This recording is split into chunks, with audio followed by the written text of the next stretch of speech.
नमस्कार, मैं हूं अंकुर और आप देख रहे हैं सत्यहिंदी.com। जैसा कि आपको पता है कि सत्य हिंदी का ऐप भी आ चुका है, तो उसको डाउनलोड करने के लिए आप इस वीडियो के डिस्क्रिप्शन में जाइए। वहां पे आपको एक लिंक मिलेगा, जहां पर आप अगर क्लिक करेंगे तो आप वो ऐप डाउनलोड कर सकते हैं।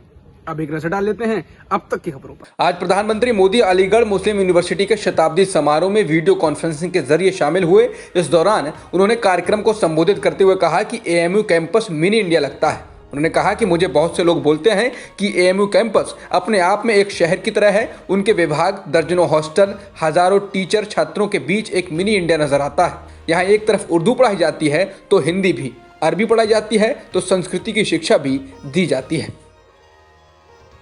प्रधानमंत्री मोदी ने कोरोना संकट के दौरान एएमयू के योगदान की सराहना की। उन्होंने कहा कि लोगों का मुफ्त टेस्ट कराना, आइसोलेशन वार्ड बनाना, प्लाज्मा बैंक बनाना और पीएम केयर फंड में एक बड़ी राशि का योगदान देना समाज के प्रति आपके दायित्वों को पूरा करने की गंभीरता को दिखाता है।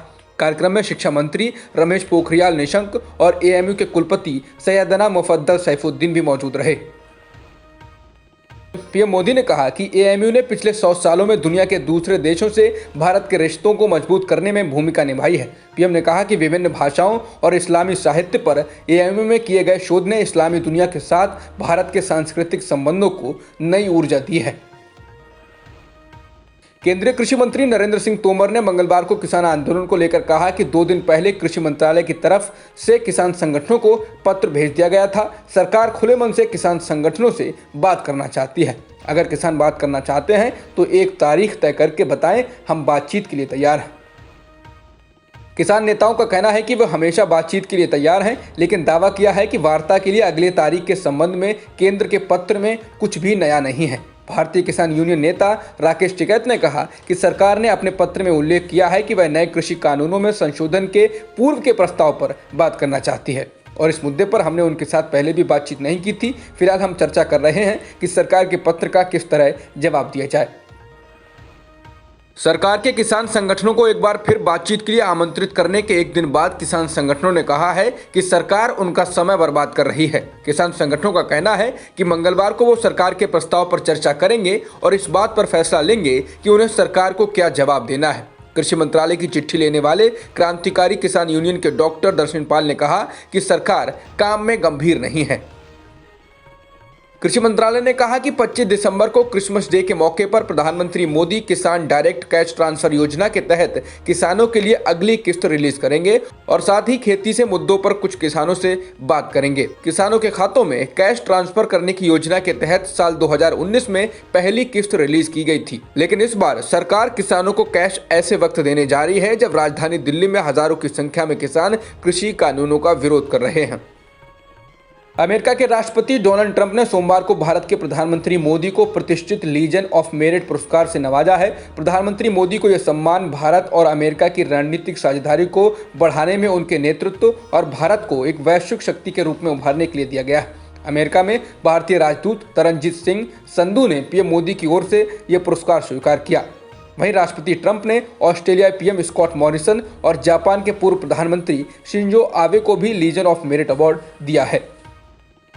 जम्मू कश्मीर में डीडीसी चुनाव के नतीजे आना शुरू हो गए हैं। 280 सीटों में से 156 सीटों के रुझान आ चुके हैं, जिसमें गुपकार गठबंधन 64 सीटों पर बढ़त बनाए हुए है तो बीजेपी 48 सीटों पर आगे चल रही है।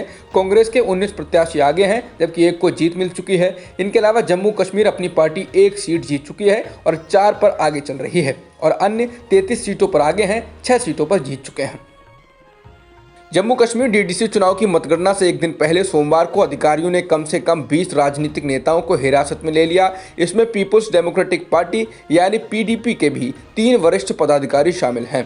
पीडीपी के अध्यक्ष और जम्मू कश्मीर के पूर्व मुख्यमंत्री महबूबा मुफ्ती ने अपनी पार्टी नेताओं को हिरासत में ले जाने को गुंडाराज बताते हुए बीजेपी पर परिणामों के साथ छेड़छाड़ करने का षड्यंत्र रचने का भी आरोप लगाया।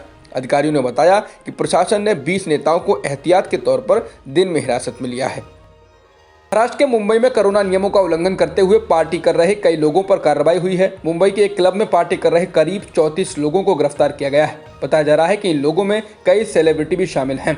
जानकारी के मुताबिक जिन 34 लोगों को गिरफ्तार किया गया है उनमें क्रिकेटर सुरेश रैना, गायक गुरु रंधावा समेत अन्य लोग शामिल थे। हालांकि सुरेश रैना और गुरु रंधावा को बाद में बेल मिल गई है। ब्रिटेन में मिले कोरोना वायरस के नए स्ट्रेन को लेकर बाकी दुनिया की तरह भारत भी चिंतित है। भारत ने ब्रिटेन से आने वाली सभी उड़ानों पर 31 दिसंबर तक रोक लगा दी है। इसके अलावा तेजी से फैलने वाले इस नए वेरिएंट के खतरे को देखते हुए महाराष्ट्र सरकार ने सोमवार को मुंबई और दूसरे शहरों में 5 जनवरी तक के लिए रात 11 बजे से अगली सुबह 6 बजे तक का नाइट कर्फ्यू लगा दिया है। बता दें, ये नया कोरोना पहले से 70% अधिक तेजी से फैलता है, ऐसा कहा जा रहा है। ब्रिटेन में तेजी से फैल रहे कोरोना वायरस के नए वेरिएंट को लेकर विश्व स्वास्थ्य संगठन यानी WHO ने कहा कि ब्रिटेन में पाया गया कोरोना वायरस का नया स्ट्रेन अभी नियंत्रण से बाहर नहीं है और मौजूदा उपायों के जरिए इस पर काबू पाया जा सकता है। वायरस के नए स्ट्रेन के फैलने की दर काफी अधिक है।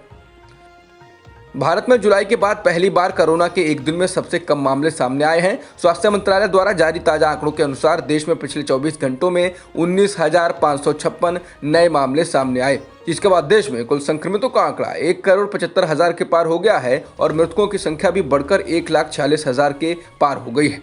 इसके अलावा एक्टिव मरीजों की संख्या 3 लाख के आंकड़े के नीचे आ गई। देश में इस वक्त 2,92,000 से अधिक मरीज एक्टिव स्टेज में हैं। अब तक की सुर्खियों में इतना ही। बाकी खबरों के लिए बने रहिए सत्यहिंदी.com के साथ। सत्य हिंदी का ऐप डाउनलोड करें गूगल प्ले स्टोर पर।